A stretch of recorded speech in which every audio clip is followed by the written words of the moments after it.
Tinapay mula sa langit.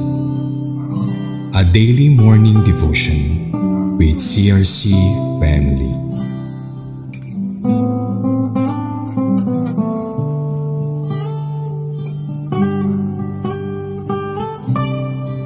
Isang mapagpalang umaga mga kapatid. Ako po si Pastora Mylene Sarmiento ng CRC Summerfield Daughter Church. Samahan niyo po kami sa programang Tinapay mula sa Langit, ang pang-araw-araw nating devotion sa salita ng Diyos. Ngayong umaga ay matutunghayan natin ang ating teksto sa mga Bilang chapter 18 verse 8 to 20 na pinamagatang The firstborn and the devoted portions belong to the priests. Bago tayo magpatuloy, dumako muna tayo sa panalangin. Panginoon, narito po kami, nagpapakumbaba at patuloy na dumudulog sa iyo, sapagkat ang aming buhay ay walang saysay kung kami ay hiwalay sa iyo. Salamat sa panibagong araw, sa panibagong buhay na mayroon kami. Muli namin tinatagubin sa iyo ito, ang aming mga pag-aaral, ang aming pagtatrabaho at iba pang mga gawain namin sa araw na ito, Panginoon. Muli Lord, tinataas namin ito sa pangalan ni Jesus. Amen. Mga Bilang 18, 8 to 20. 8, sinabi ni Yahweh kay Aaron, "Nagkakaloob ko sa iyo ang lahat ng tanging handog ng mga Israelita bilang bahagi mo at ng iyong mga anak habang panahon." 9, ito ang nauukol sa iyo at sa iyong mga anak. Lahat ng handog na hindi sinusunog sa altar, maging handog na pagkaing butil, maging handog na para sa kapatawaran ng kasalanan o handog na pambayad sa kasalanan. 10, ito ay tuturing ninyong ganap na sagrado at kakainin ninyo sa isang banal na lugar. Ang mga lalaki lamang sa inyong sambahayan ang maaaring kumain nito. 11, para sa iyo rin at sa iyong sambahayan ang kanilang mga natatanging handog. Lahat ng iyong kasambahay, lalaki at babaeng malinis ayon sa kautusan ay maaaring kumain nito.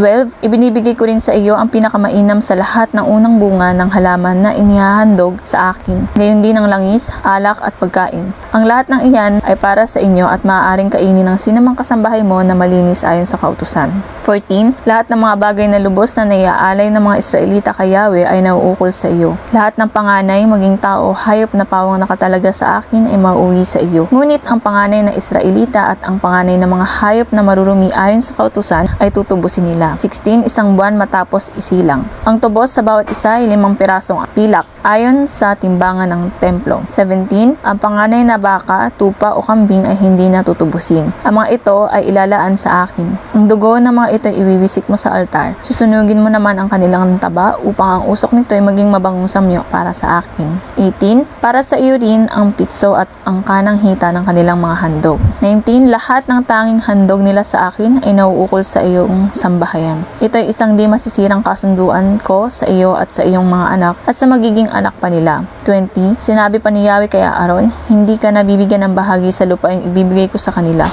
Ako mismo ang iyong pinakabahagi at ang iyong mana." Ipinagkatiwala ni Yahweh kay Aaron ang responsibilidad na pangasiwaan ng mga natatanging handog para sa kanya. Ang mga handog na ito ay inialay sa Diyos bilang bahagi ng iba't ibang mga ritual gaya ng mga handog para sa kapayapaan, mga handog sa pagtatalaga ng mga Nazareyo at pasasalamat. Sa handog na itinaas, isang piling bahagi ng hayop, maging ang dibdib o ang hita ay itinaas o ibinagayway sa harap ng Panginoon. Ang bahagi ng karne na itinalaga para sa saserdote at sa kanyang pamilya sa mga handog na itinaas ay itinuturing na banal at kailangang kainin sa banal na lugar. Ito ay hindi itinuring na banal dahil sa anumang hiwaga na katangian, ngunit dahil ito ay iniharap sa Panginoon para sa kanyang kaluwalhatian. Ang mga handog na ikinakaway ng mga Israelita, ang pag-angat ng butil o ani at pag-awit nito ng may paggalang sa hangin upang kilalanin ang Panginoon bilang pinagmumula ng kasaganaan. Dahil ang pagkaang ito ay hindi sinunog, ito ay ibinigay sa mga pari para sa kanilang sariling pamilya.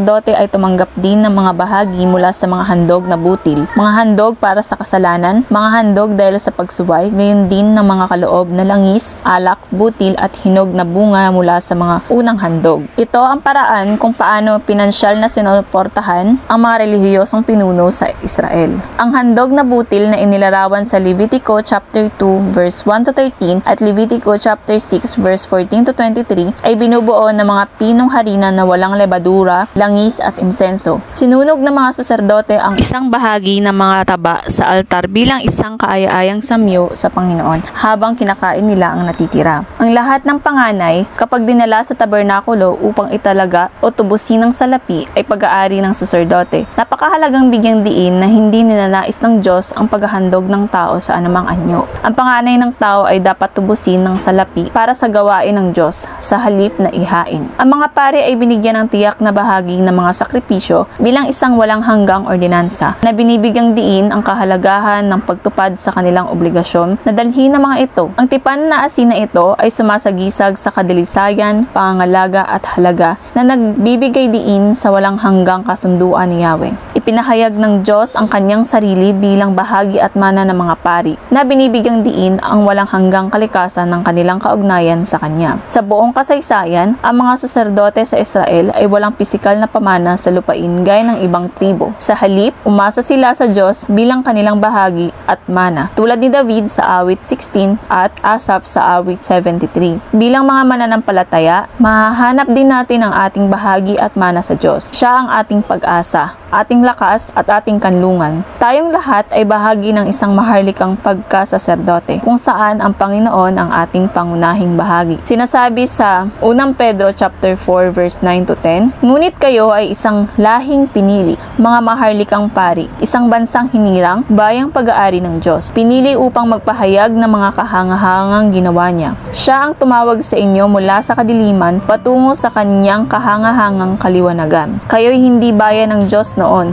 ngunit ngayon, kayo'y bayang hinirang niya. Nooy hindi kayo nakatanggap ng habag, ngunit ngayoy tumanggap na kayo ng kanyang habag." Tayo po ay manalangin. Ama naming Diyos, maraming salamat po dahil katulad po ng sinabi rito, bilang kami at bilang isang mananampalataya, ang aming bahagi, ang aming mana ay nagmumula sa iyo, Panginoon. Ang aming pag-asa, ang aming lakas, ang aming kandungan ay sa iyo, O Diyos. Kaya maraming salamat, Lord, dahil kami ay pinili mo na magpahayag ng mga kahangang gawa mo, O Diyos. At maging, Lord, na kami ay hindi mo bayan noon, ngunit dahil sa iyong habag, kami ngayon ay nagkaroon ng kaligtasan, naging bayan mo na. Kami ngayon ay natanggap at nakakaranas ng iyong habag. Lord, maraming salamat po, Panginoon, sa pangako mo sa amin. Maraming salamat sa kalakasan. Maraming salamat, Lord, sa kapahayagan ng iyong salita sa umagang ito. In Jesus' name, Amen. Maraming salamat po sa inyong pakikibahagi sa ating programa. Lagi po nating pagnilayan ang salita ng Diyos mula sa ating puso dahil lubos ang magiging kaunawaan natin dito. Muli po ninyo kaming samahan bukas sa pagninilay ng kanyang mga salita